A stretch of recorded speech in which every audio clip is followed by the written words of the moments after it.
congrats on this project. This seems major and new and special in so many ways.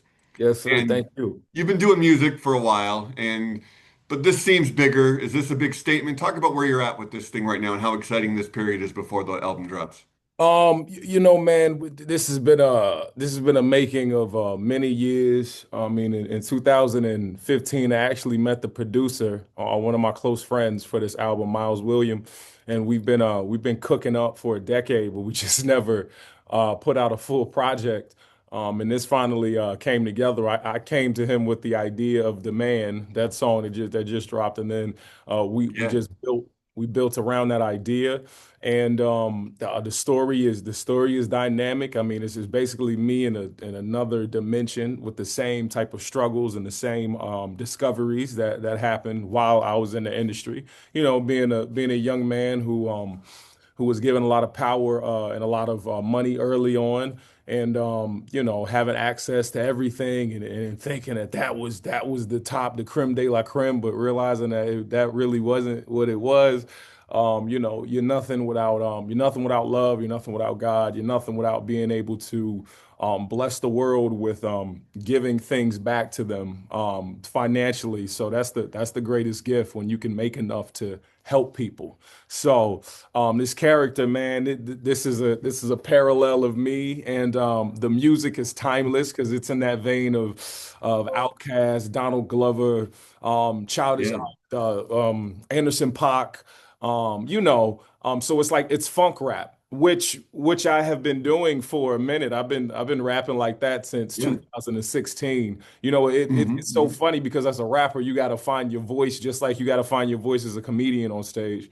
And Sure. when I did find this voice, this kind of funky, swaggy, James Brown type of voice, we were able to just build around that and create something really special. So I'm really excited Yeah, about it. And when you have uh cosigns from people that you look up to, like Jada Kiss and um, um, Fat Joe. There is yeah, it's a different energy when people that yeah. are already in it rock with it. That means that you're in a good position and you're doing what you're in the path that you're supposed to be walking in. So, yeah, Right.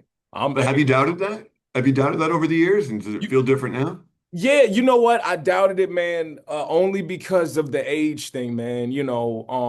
Only because, I when I was growing up, you looked at rappers in their 20s and you were like, yo, those are the guys. And if they were in their 30s, you were like, wait a second now, what you still doing rapping? You know what I mean? Go ahead, file your taxes, get your, you know what I mean, Right. get your paperwork together. You know what I'm saying? But when I realized that you just have to have a good product and you just have to have a fan base and just do the work and make that pronounced, man, that's the most important part, because you have Mhm. folks like the Clips, Mad Skills, who are all from Virginia, who just won Mhm. Grammys. Like you. These guys are in their 50s. These guys are like in their 50s, and I'm like, I'm still in my 30s. So what am I waiting for? Like, why put the why put the apprehension on my talent and starve the world from that, just because I'm thinking that, oh man, with the time is now. You know what I mean? God Sure. allows you to do things when you're supposed to do them, and he puts you on these on a journey. And when you find what you're supposed to do, everything just syncs up perfectly. So this is the syncing Yeah. of the perfection. Yeah. Yeah. And I'm sure there's a lot of work to get to this point and a lot of work to put this music together, but it's also so much fun to listen to. How much fun did you have bringing these songs to life in the studio, putting on that swagger like you talk about? It must have been a blast. Yeah, it is a blast, man, because and especially when it's a blast when it's a collaborative effort. When Hmm. you got a good producer, you got you got the engineer is good. Everybody kind of understands. Then it just becomes a machine, and then you can take it wherever you want to take it. Of course, nobody's writing my bars. You know what I mean? I'm not. Listen, man. Nobody wrote my bars. I'm not that. I'm not on the. I'm not going to name any rappers. Since I have been doing it for so long, and Yeah. to get in the room with people that understand me and understand the direction, oh, that was a blast, brother. So that was the most rewarding part, was to create this Frankenstein with these folks, man. Yeah. Who's been the gold standard for you in music, any genre? Like growing up, who did you look to as the idols? Oh man, it was dude, I'm a lyricist guy. And I love vibes. So of course you're talking about Outkast, Andre 3000, you're talking about Common, Mos Def, Talib Kweli, Jay-Z, Hmm. Ludacris, Busta Rhymes, who else? Who else? The really DMX, like these guys, even Drake, Eminem, Yeah. Drake, Biggie Smalls. All Right. of these guys, I felt, they're so lyrically intense and they're so smart with it. And there's nothing better than getting a reaction. You rapping over beat and you set a bar or something, people are repeating it. And then there's, ooh, people are like, ooh, that was fire. Did you hear what he said? Yo, it meant this. Like do a double entendre or a triple entendre, like the Yeah. science of it. Also, Cassidy. Cassidy was he was a battle rapper who, got in Hmm. the industry, but he had a lot of influence because when I was younger, that's what we used to do. We listened to him and Lloyd Banks and Fabulous and all of these guys, and we would be battling, and it was all about the lyrical ability of these MCs. Hmm. Talk about the importance of humor on an album like this, the importance in rap, and how you inject that in, and the amount of it, and how you balance that in terms of the character here in the Odyssey, and how you want to do something different. You don't want people looking at this as a comedy album because it's not. So how Right. do you, when do you know when to pull back from some of that, or are you doing it in service of the song and service of the character? I mean, yeah, it's like the service of the song. It is whatever, whatever fits, but you always have to remember when you're making music, like the folks I look up to the most, like a Ludacris, like a Busta Rhymes, like a Missy Elliott, you got to have fun with it.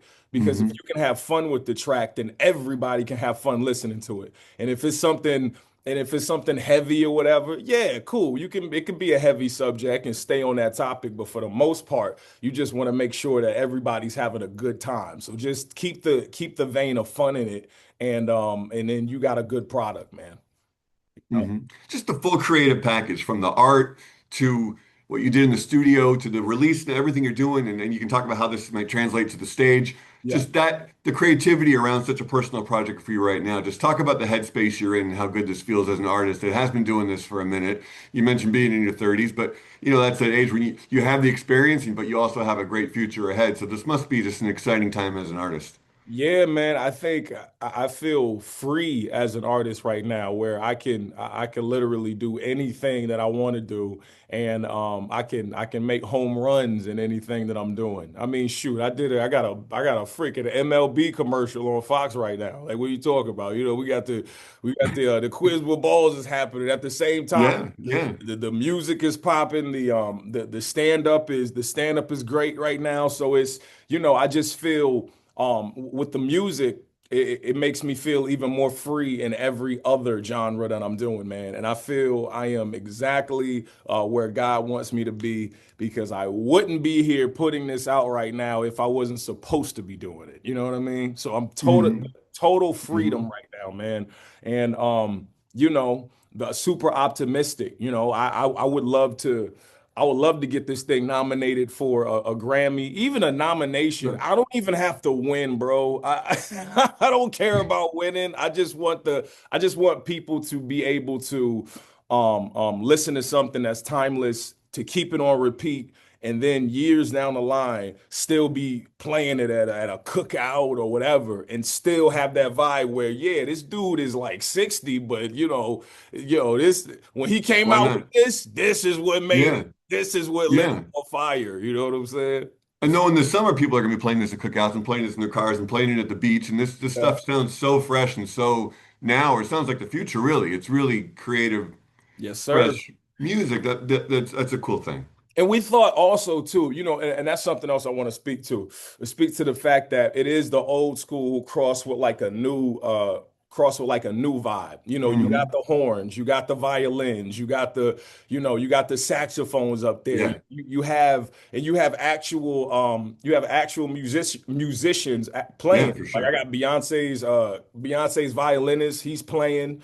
You know what I mean? On some tracks, there's Audrey Nuna from K-pop Demon Hunters. You know Yeah. what I'm saying? She's up there. You got the So best and brightest. Yeah. yeah, yeah, brother. So to be able to take that old school vibe and cross it with the new, that's another recipe for success. That you never have to worry about your music feeling old. You still can play "I'm Sorry, Miss Jackson" today, and it doesn't feel out of place. You know what I'm Sure. saying? Sure. You still can play, even though we came out with it 10 years ago, almost 10 years ago, you can still play "This Is America" today. You Yeah. could Yeah. still you God, could it's been almost still 10 years for that already. yeah, you can still play Silk Sonic Mhm. until you die. You know what I mean? Yeah. So, just being advantageous with the approach of this and just having fun with it, man. We got a recipe for success. We got the best sandwich that you can taste in LA. I don't know what restaurant that is, and I don't go out that much, but you know, it's out there. And serving up the sandwich live, what could people expect in terms of you taking this stuff on the road, and how will that translate? What will that show be like? Well, you know, it would be we would have a live band playing. Got to get that going. Yeah. It's my it would be my dream to do this with the Roots. I know those guys, you know what I'm saying? It'll be my Sure. dream to play with them. I don't know what their budget is, man, but and I don't know if Fallon will let them out for a second, but Yeah. if not them, then a band like that, a band that can just pick it up, play quick. But you know, I've already been performing. I've been performing the songs on stage like the man. I come out to the man, I start Yeah. rapping the lyrics, people start Sure. rocking, and they never even heard it before. You know, I mean, you know, the people who haven't looked up the project, but Yeah. Yeah. um the performance is very important. So we plan to have a live band with this, and I gotta incorporate all of that with my stand-up shows as well. But it would be cool to do it at the end of it. You know what I mean? Hey, okay, stay. Y'all had the comedy. All right, you want to, you know, stay for this and, you know, open it up for more people to come in to experience the Odyssey. But Yeah. just lastly, put into words what the Odyssey means to you, this journey that you're putting forth, what people can expect from taking that ride with you. What the Odyssey means to me. The Odyssey means to me, and it should mean to everybody else. Um, a journey, a hard, tough, learned lesson, and then coming back the right way. That's what it is to me. It's a story, it's a wraparound story where at first you think something is gonna make you super happy, and then you get it and you realize that ain't where happiness is. Happiness is in the payoff of being able to share with your people, being able to make people feel better, being able to make people forget about their problems, and being able to help them in their problems. That's what the Odyssey is to me. And if I can heal the world through music and comedy, I've done my job, bro. So, you know, it's healing. That's what the Odyssey is. It's healing. That's what it is. Well, Because congrats. everybody needs to be healed on the inside because we're all dealing with so much. So well said. And congrats on that. And you should be really proud of this album, as I know you are. And it's gonna be exciting time for. Can't wait for everyone to hear all this. And good luck with this. And good luck with the Grammys. It's all well deserved attention on this one. Hey man, hopefully, brother. Hopefully, and Michael B. Jordan, man. Hey, look, holla at me, bro, and I'm gonna tell you why. Because for the next movie, for the next Creed movie, you need to have Mr. T's son, and I could definitely play Mr. T's son. And I got the body now too, son. So let's go, baby. Let's go, baby. Let's go. You working on the voice? Oh yeah. Oh, I pity the fool. I got the voice. That ain't nothing. The Mr. T's easy. I Yeah. got throwaway impressions. He's one of the Yeah. throwaways. You know what I'm saying? So yeah, I'm ready though, man. I'm Yeah, ready. so save the good stuff. All Yes, right, sir. Jay, really appreciate talking to you and congrats on this one. Thank you, my brother. Yeah. Thanks, Adam.